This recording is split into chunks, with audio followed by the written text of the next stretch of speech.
አናንያ አዛርያ ሚሳኤልን የጋረደ ገብርኤል በክንፉ ይጋርዳችሁ፣ የሚያስጨንቀውን ከእግራችሁ በታች ይጣል። ምን ነው አይችልም? አያደርግም? ገብርኤል አይችልም? ገብርኤል አያደርግም? የእሳቱን ኃይል ያጠፋው ማን ነው? ገብርኤል አይደለም? የአናብስቱን አፍ የዘጋው ገብርኤል አይደለም? ዛሬም ይችላል። ክብርና ምስጋና ለእግዚአብሔር ይድረሰው። ራሱ የነገረን ነገር አለ። ራሱ የነገረን ነገር አለ። የት ነው ገብርኤል ያለው ግን? የት ነው ገብርኤል? ሰማይ ነው አለ እዚህ ምድር? ምክንያቱም አንዳንድ ሰዎች ሲናገሩ ስለምሰማ እኮ ነው። አዋሳ ሆኜ ገብርኤልን ናልኝ ብዬ በጠራው አንድ ሰው አዲስ አበባ ሆኖ ገብርኤልን ናልኝ ቢለው፣ አንድ ሰው አሜሪካ ሆኖ፣ አንድ ሰው እንግሊዝ ሆኖ፣ አንዱ ደግሞ ጃፓን ሆኖ ገብርኤልን ና ቢለው ለማን ሊመጣ ነው ገብርኤል ብሎ የሚያስብ ጅል አለ። ለምን መሰላችሁ ጅል ያልኩት? አየር እንኳን አዋሳ አለ አየር፣ አዲስ አበባ አለ አየር፣ ጃፓን አለ አየር። አየር ይሄ ምን ተነፈሰው ረቂቅ ነው አይደለ? ሁላችን ማን የሰጠን ይሄንን? የከላውያን ጠንቋዮች፣ የባቢሎን አስማተኞች ማን የሰጠን? የምድር ነገስታት ንገሩኝ፣ ማን የሰጠን?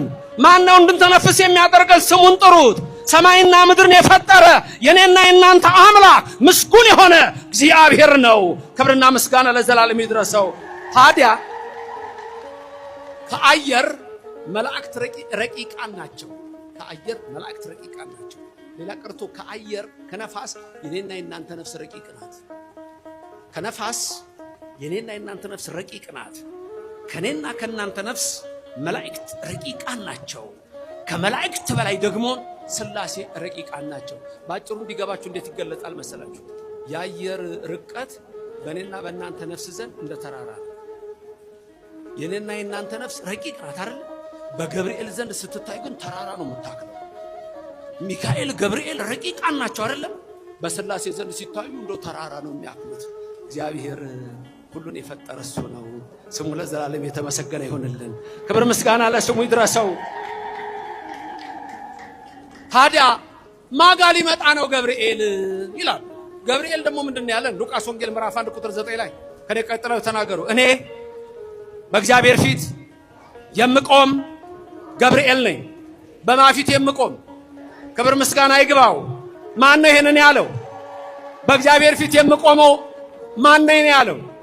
ገብርኤል በማፊት ነው የሚቆመው። የእግዚአብሔር ፊት ወዴት ነው? መምህር አካለ ወልድ ነው የሚባሉት የእሳቸው ይመስለኛል አሉ የሚባለው መምህር አካለ ወልድ በረከታቸው ይድረሰን። ትልቁ ታቸው ይመስሉኛል። እውነት ነው። በአንድ ቤት ውስጥ ሻማ በራችሁ። አንድ ጨለማ ቤት ውስጥ ሻማ በራችሁ። ሻማው ጨለማውን አራቀው አይደል? ስታበሯት የሻማው ፊት ወዴት ነው?